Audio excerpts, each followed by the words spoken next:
ዛሬ እንግዳችን በ1938 ዓመተ ምህረት በቀድሞው የጅማ አውራጃ የተወለዱ የዛሬ 60 ዓመት በጎንደር ዩኒቨርሲቲ በቀድሞው የጤና ሳይንስ ኮሌጅ የጤና መኮንን ትምህርት ተማሪ የነበሩ ከ56 ዓመት በፊት የተመረቁና ብቸኛና ለመጀመሪያ ጊዜ የኢትዮጵያ የጤና መኮንን ሴት የሆኑ ከዛም በተጨማሪ እንግዲህ በጎንደር ዩኒቨርሲቲ የ2017 የተማሪዎች ምርቃት ስነ ስርዓት ላይ የቀድሞ ተማሪዎችን ህብረት ሲመሰርት የህብረቱ ምክትል ፕሬዝዳንት አድርጎ የሰየማቸውና በ2017 የተማሪዎች ምረቃ በ12 ልዩ ልዩ ዘርፎች በሀገር ውስጥና በውጭ ሀገር ተጽዕኖ ፈጣሪ ሆኑ የቀድሞ ተማሪዎችን ሲሸልም ከ12ቱ ዘርፍ ብቸኛ ሴት አሸናፊ በመሆን በህዝብ አገልግሎት ዘርፍ እውቅናን ያገኙ የሁለት ተጽዕኖ ፈጣሪ የኢትዮጵያ ሙዚቃ ባለሙያዎች ወላጅ እናት የሆኑ ዶክተር ተዋበች ቢሻው ጋር ቆይታ እናደርጋለን። አብራችሁኑ ነው።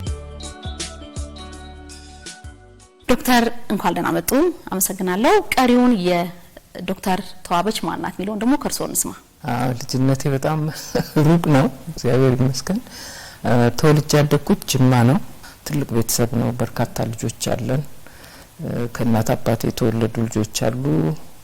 ከዛ በተጨማሪ ደግሞ በዛን ጊዜ ብዙ ቦታ ትምህርት ቤቶች ስላልነበሩ በገጠር ያሉ የዘመድ ልጆች እንደዚህ እየመጡ ከተማ ያለ ዘመድ ጋር እየኖሩ ይማራሉና እኛ ቤት በጣም በርካታ ልጆች ነበርን።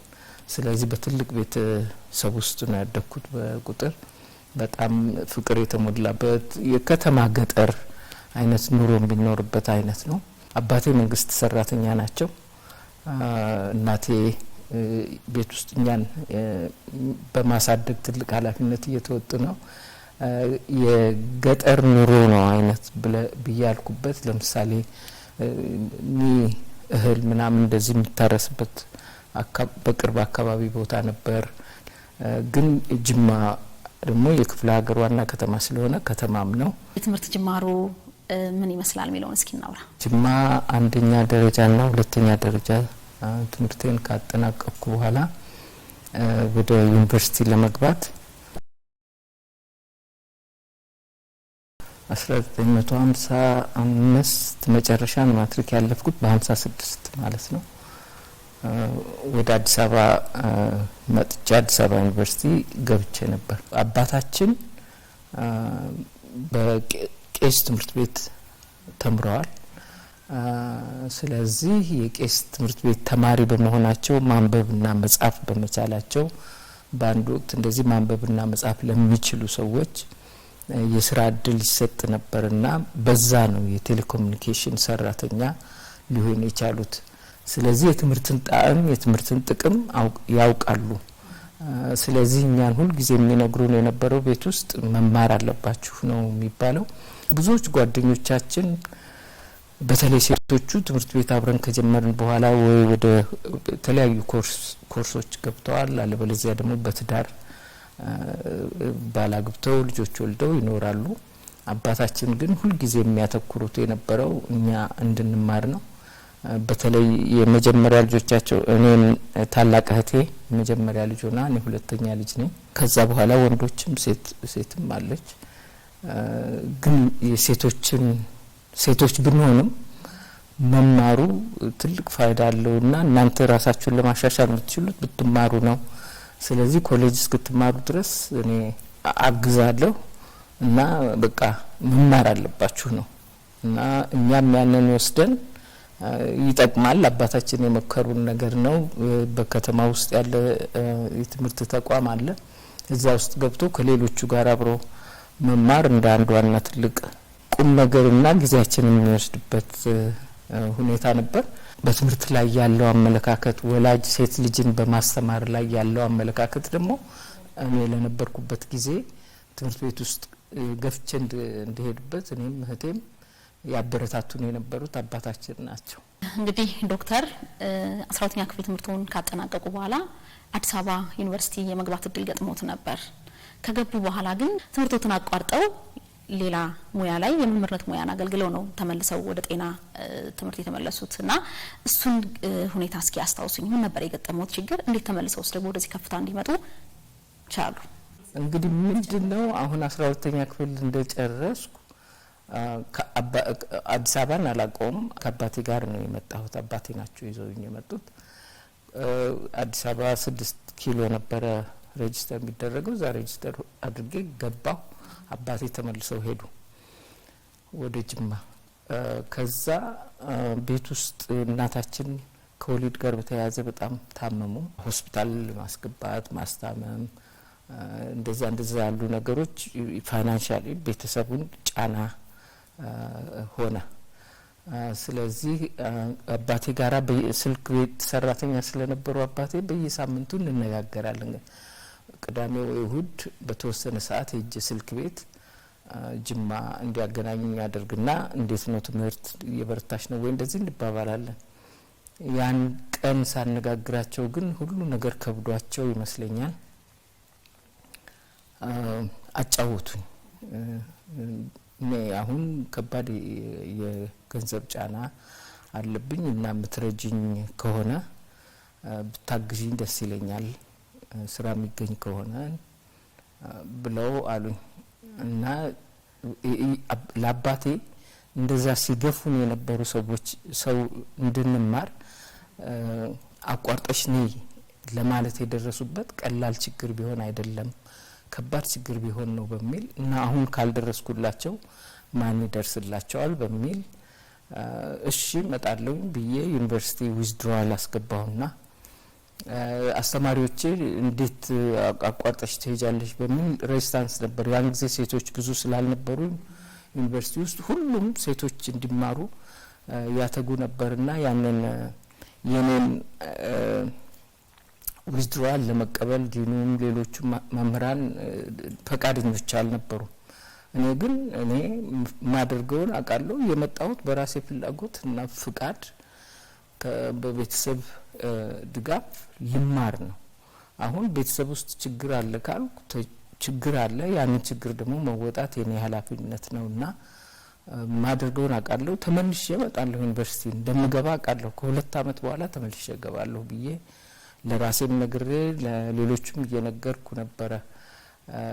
ግን ከባድ ነበረ። እኔም ጉጉት ነበረኝ ዩኒቨርሲቲ ለመግባት። በዚያን ጊዜ ታላቅ እህቴ የአሜሪካ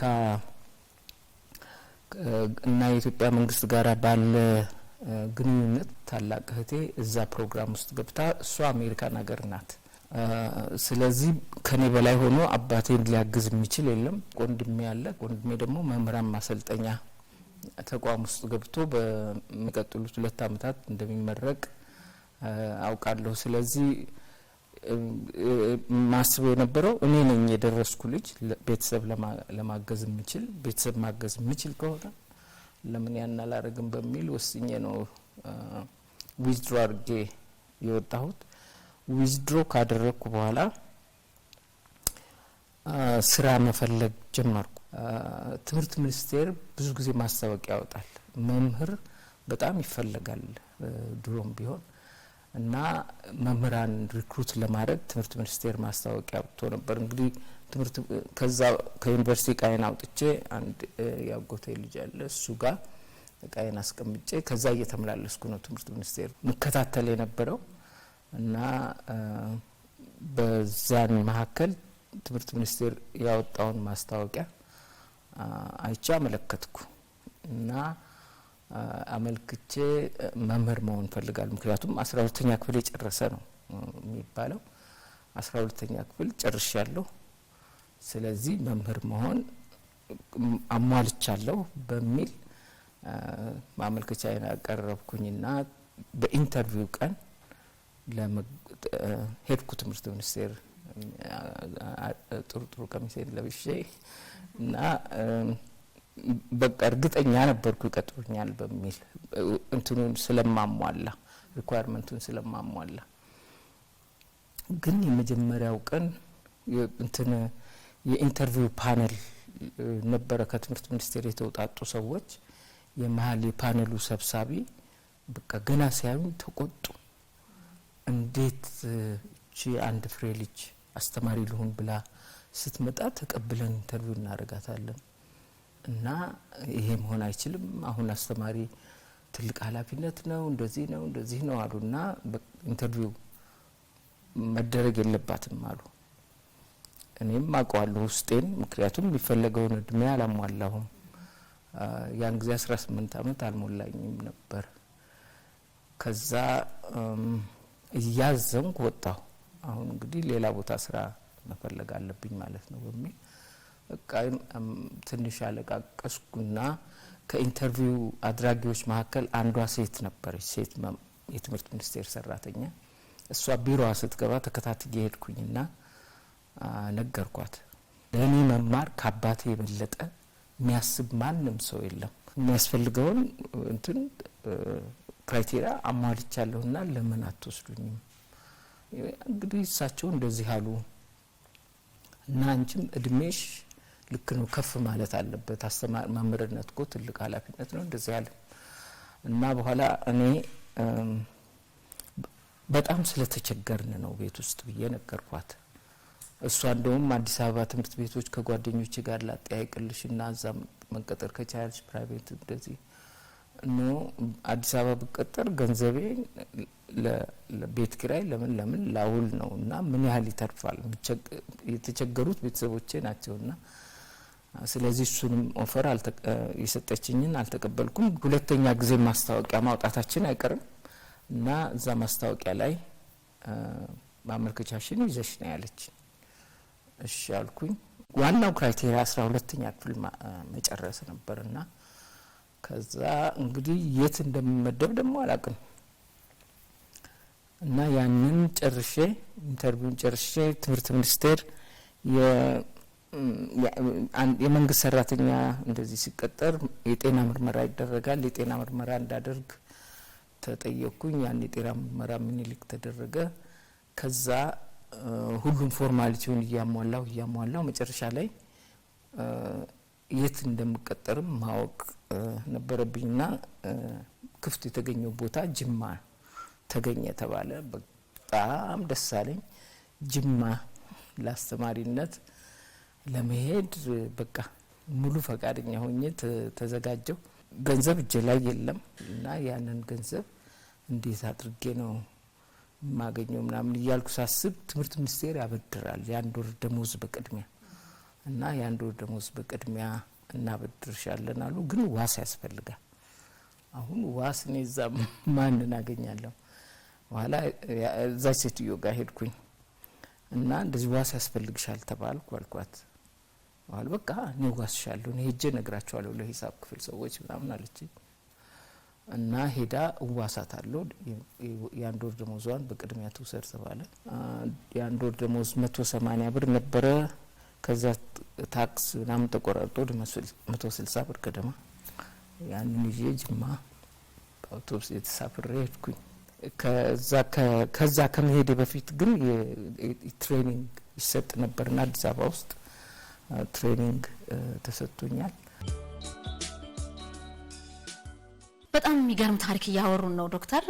እንግዲህ የወላጅን ምክር የወላጅን ጥያቄ ተቀብሎ መፈጸም የጀመሩትን ትምህርት አቋርጦ መሄድ በጣም ትልቅ የታዛዥነትን የሚያሳይ ነገር ነውና ይሄ መምህርነት ጅማሮ እንዴት ነበር? መጀመሪያ ሲሄድ እንግዲህ የተመደብኩት ጅማ ድሮ መጀመሪያ አንደኛ ደረጃ የተማርኩበት ትምህርት ቤት ነበርና የድሮ አስተማሪዎች ሁሉ አሉ። አሁን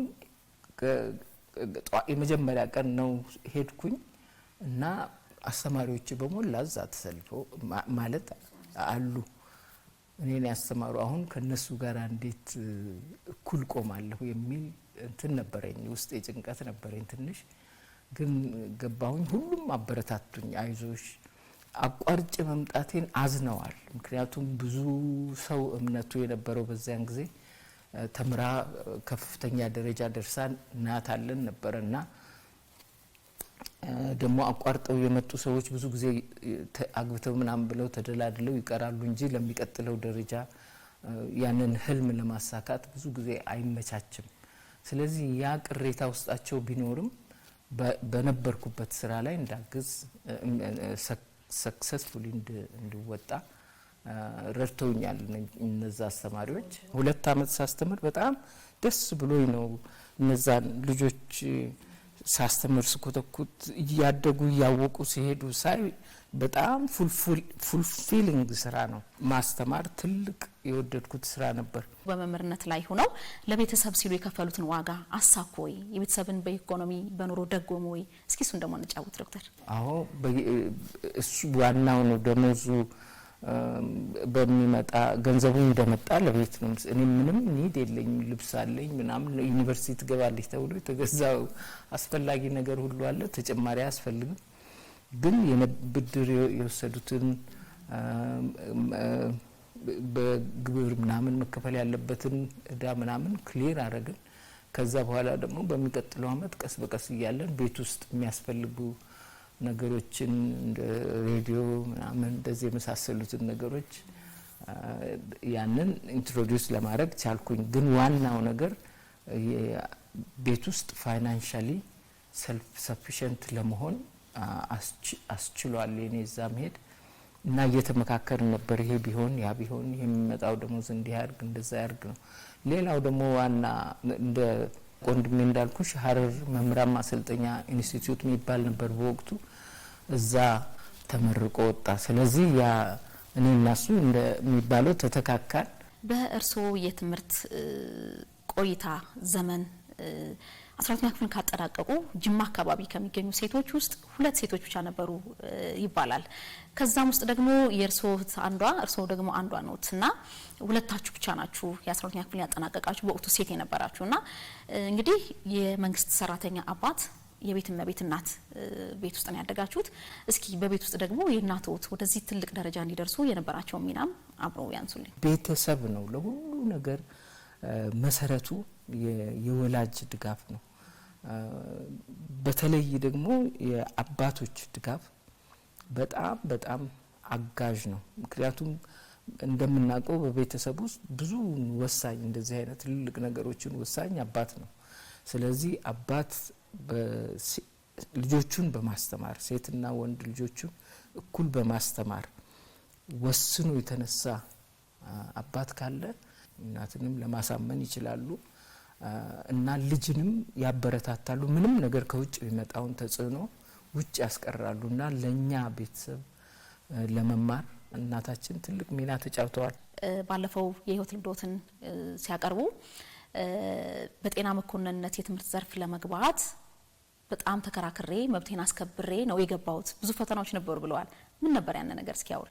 ከእናቴ ጋር አንድ ጊዜ የእናቴ ጓደኛ ልጅ ወልዳ ቦንጋ የሚባል አካባቢ ለመመረቅ ሲኬድ አብረን ተያይዘን ሄድን። በሎንቺና ነው የሚባለው፣ በሎንቺና ገጠር ነው ሄድን እና እዛ ስገባ ከተማ ውስጥ ቦንጋ ጤና ጣቢያ የሚል ታፔላ አየሁ በትልቁ። ምንድነው የቦንጋ ጤና ጣቢያ ማለት በሚል ለምን ደግሞ እንደዚህ ጎልቶ ተጻፈ? ለማስተዋወቅም ይመስለኛል ያንን የጤና አገልግሎት። እንዳጋጣሚ ልጠይቀው የሄድኩበት ቤተሰብ የጤና መኮንን ነው ይዛቸው የወለደችው ልጅ ባለቤት የነበረው እና እሱን ጠየቅኩት። ምንድነው ጤና ጣቢያ ማለት? ምንድነው የጤና መኮንን መሆን? እንዴት ነው የጤና መኮንን መሆን የቻልከው? ስራውን ሲነግረኝ ወደድኩት። ሄደን ጤና ጣቢያውን አሳየኝ፣ ምን እንደሚሰሩ ነገረኝ እና ከዛን እለት ጀምሮ በቃ የጤና መኮንን መሆን ነው የምፈልገው አልኩኝ። ውስጤ የነበረው ፍላጎት ሲለወጥ ተሰምቶኛል ያለት በቃ ለእናቴም ነገርኩ እንደተመለስኩ እኔ የጤና መኮንን ነው መሆነው። የጤና መኮንን ሆኜ ገጠሩን ህዝብ የጤና አገልግሎት ማሻሻል ነው የምፈልገው እና ደግሞ በቃ በዩኒቨርሲቲ ተብሬ ጨርሼ የቡድን መሪ ሆኜ ራሴን ማሻሽዬ ደረጃዬንም ማሻሽዬ አገልግሎት እሰጣለሁ የሚል ነው። ለአባቴም ነገርኩ። አባቴም ደስ አላቸው። በቃ እግዚአብሔር ካመላከተሽ በርቺ ተባልኩ። ተማሪዎች ለመመልመል በየሃይ ስኩሉ ይኬድ ነበረ። ዩኒቨርሲቲዎች ቡድን ይልካሉ።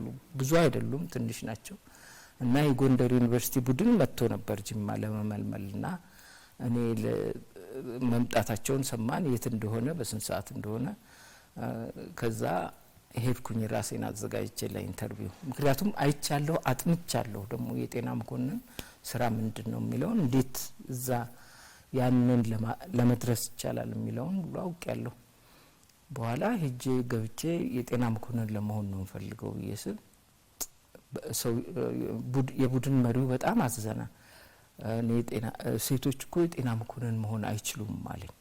እንዴ ለምን አይችሉም?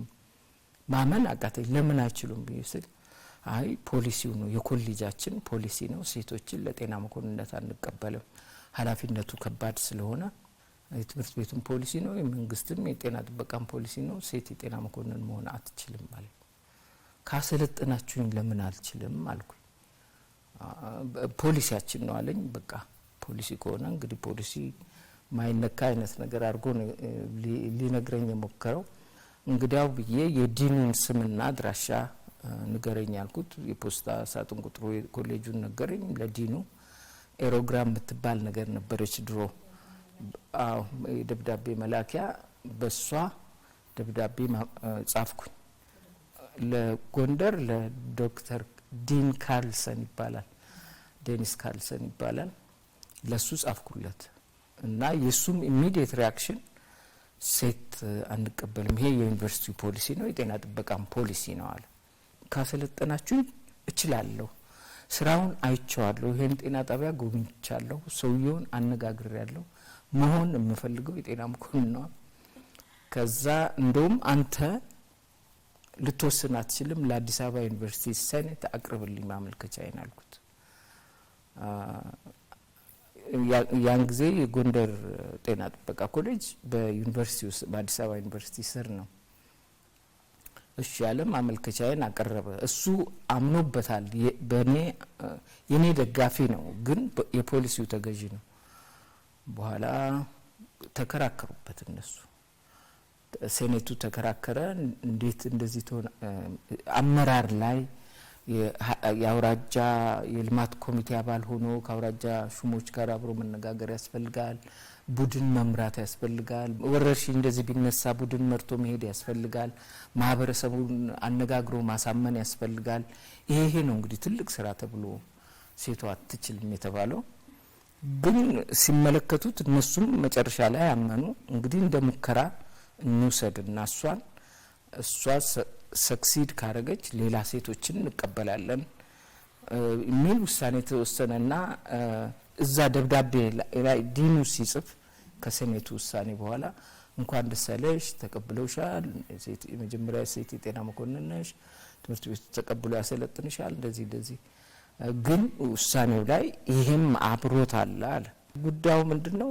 አንቺ ከወደቅሽ ሴቶችን አንቀበልም ከዛ በኋላ እና እኔ ወንዶች እስካሁን ድረስ እየወደቁ ሌላ ወንድ ከተቀበላችሁ ለምንድነው ሴት ወድቃ ደግሞ ሴቷን ማትቀበሉት የሚል ጥያቄ አቀረብኩኝ።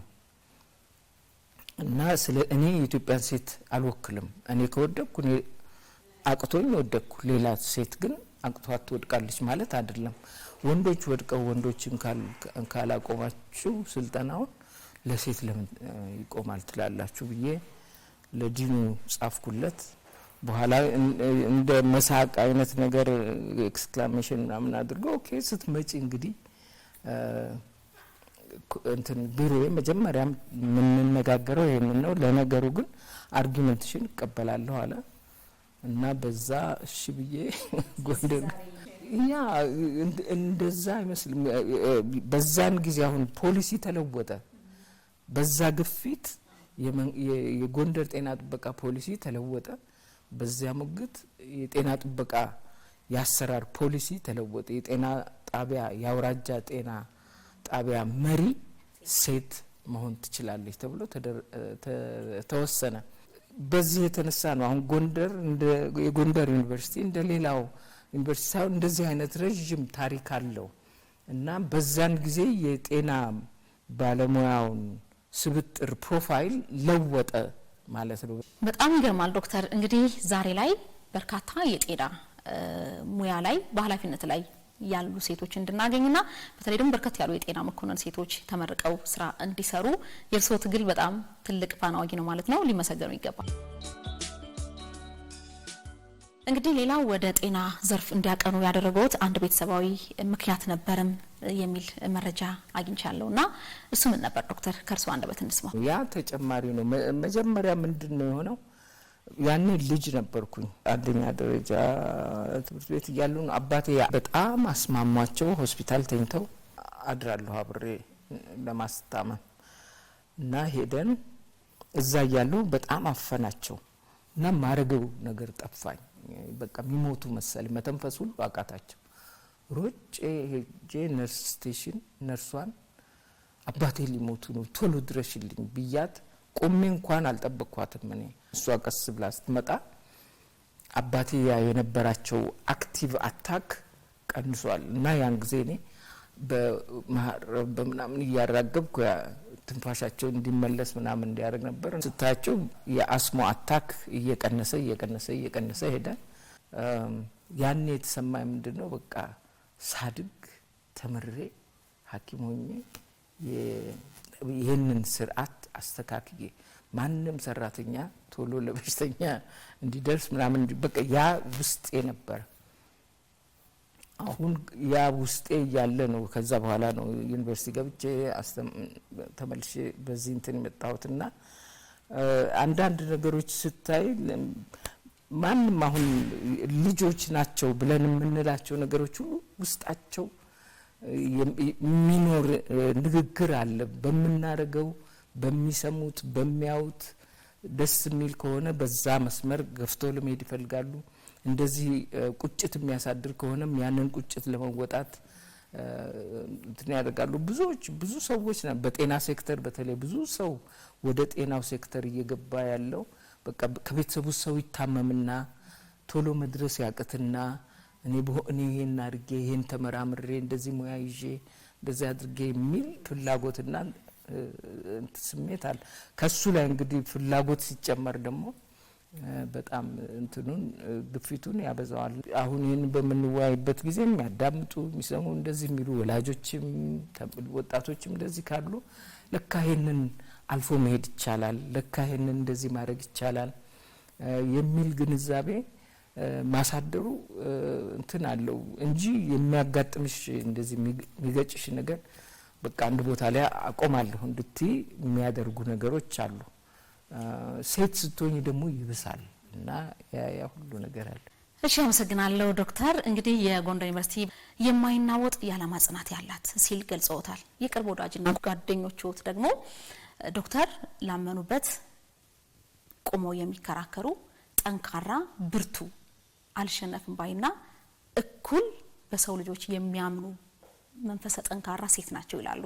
እንደውም አንዳንዴ ደግሞ ምን ይባላል ዶክተር ጸብ አይወዱም፣ ፍቅር አብዝተው ይወዳሉ፣ ሳቂታ ናቸው። ይሄ ባህሪው እሱን ይገልጻል ወይ?